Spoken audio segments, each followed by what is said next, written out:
রংধনু প্রকৃতির এক অপূর্ব সৃষ্টি। ছোটবেলায় হয়তো আমরা সবাই এই রঙিন বৃত্তের দিকে তাকিয়ে বিস্ময় নিয়ে ভেবেছি, আসলে রংধনু কোথা থেকে আসে, কিংবা ওটার শেষে কি কোনো গুপ্তধন লুকিয়ে আছে। পুরানো কাহিনীগুলোতে রংধনুকে কখনো দেবতাদের সেতু হিসেবে, আবার কখনো সৌভাগ্যের প্রতীক হিসেবে চিত্রিত করা হয়েছে। কিন্তু বাস্তবের রংধনু কিভাবে তৈরি হয়, এর পেছনে কি বৈজ্ঞানিক রহস্য লুকিয়ে আছে? আসসালামু আলাইকুম, প্যারাডক্স অ্যাডভেঞ্চারের নতুন আরও একটি ভিডিওতে স্বাগতম সবাইকে।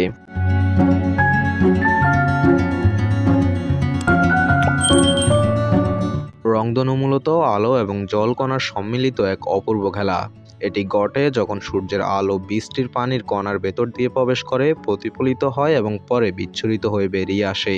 আমাদের চোখে তখন আলোর 7টি রং আলাদা আলাদাভাবে দৃশ্যমান হয়, যা আমরা রংধনু হিসেবে দেখতে পাই। রংধনুর রহস্য বোঝার জন্য প্রথমে আমাদের আলো সম্পর্কে জানতে হবে। সূর্যের আলোকে আমরা সাধারণত সাদা রঙের বলে মনে করি, কিন্তু বিজ্ঞান বলে এটি আসলে 7টি ভিন্ন রঙের মিশ্রণ। এই 7টি রং হলো বেগুনি, নীল, আসমানি, সবুজ, হলুদ, কমলা আর লাল। রংধনু তখনই সৃষ্টি হয় যখন সূর্যের আলো বৃষ্টির পানির কণায় প্রবেশ করে। প্রথমে এই আলো জলকণার মধ্য দিয়ে যাওয়ার সময় বাঁকিয়ে যায়, যাকে বলা হয় প্রতিসরণ।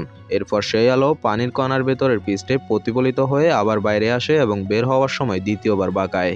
এই প্রক্রিয়ায় আলোর 7টি রং আলাদা হয়ে যায় এবং আমাদের চোখে রংধনু দেখা দেয়। একটা রংধনু তৈরি হতে আসলে লক্ষ লক্ষ জলকণার দরকার হয়। প্রতিটি কণা সূর্যের আলোর ভিন্ন ভিন্ন অংশ প্রতিফলিত করে এবং পুরো আকাশে আমরা তখন এক বিশাল রঙিন বৃত্ত দেখতে পাই। আমরা সাধারণত রংধনুকে আকাশে একটি বাঁকা ধনুকের মতো দেখতে পাই, কিন্তু জানেন কি, রংধনুর প্রকৃত আকৃতি আসলে একটি পূর্ণবৃত্ত। আমাদের চোখের দৃষ্টিসীমা এবং ভূমি আড়াল করে রাখার কারণে আমরা রংধনুর সম্পূর্ণ অংশ দেখতে পাই না। তবে কোনো বিমানে বসে বা উঁচু পাহাড় থেকে দেখলে অনেক সময় পুরো বৃত্তাকার রংধনু দেখা যায়। আপনারা কি কখনো দুটো রংধনু একসঙ্গে দেখেছেন? এই ঘটনাকে বলে ডাবল রেইনবো। এটি ঘটে যখন সূর্যের আলো পানির কণায় দুইবার প্রতিফলিত হয়। মূল রংধনুর বাইরে আরেকটি হালকা রংধনু তৈরি হয়, কিন্তু এর রঙের বিন্যাস বিপরীত হয়। লাল রং থাকে ভেতরে আর বেগুনি রং বাইরে। আলোর প্রতিটি রঙের আলাদা তরঙ্গ দৈর্ঘ্য আছে। লাল রঙের তরঙ্গ দৈর্ঘ্য সবচেয়ে বড়, তাই এটি সবার উপরে থাকে। অন্যদিকে বেগুনি রঙের তরঙ্গ দৈর্ঘ্য সবচেয়ে ছোট, ফলে এটি সবার নিচে থাকে। এই তরঙ্গ দৈর্ঘ্যের পার্থক্যের কারণে আমরা রংধনুর বিভিন্ন রঙকে নির্দিষ্ট বিন্যাসে দেখতে পাই। প্রাচীনকালের মানুষ রংধনুকে অনেক রকম গল্প ও কাহিনীর সঙ্গে জড়িয়ে ফেলেছিল। নর্স পুরাণে রংধনুকে বলা হয় ব্রিপ, যা দেবতাদের পৃথিবী থেকে স্বর্গে যাতায়াতের সেতু।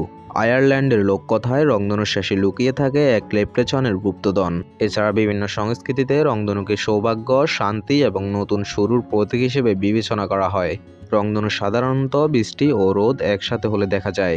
এজন্য সকাল বা বিকেলের দিকে রংধনু বেশি দেখা যায়, কারণ এই সময় সূর্য দিগন্তের কাছাকাছি থাকে এবং আলোকে জলকণার মধ্য দিয়ে প্রবেশ করতে সাহায্য করে।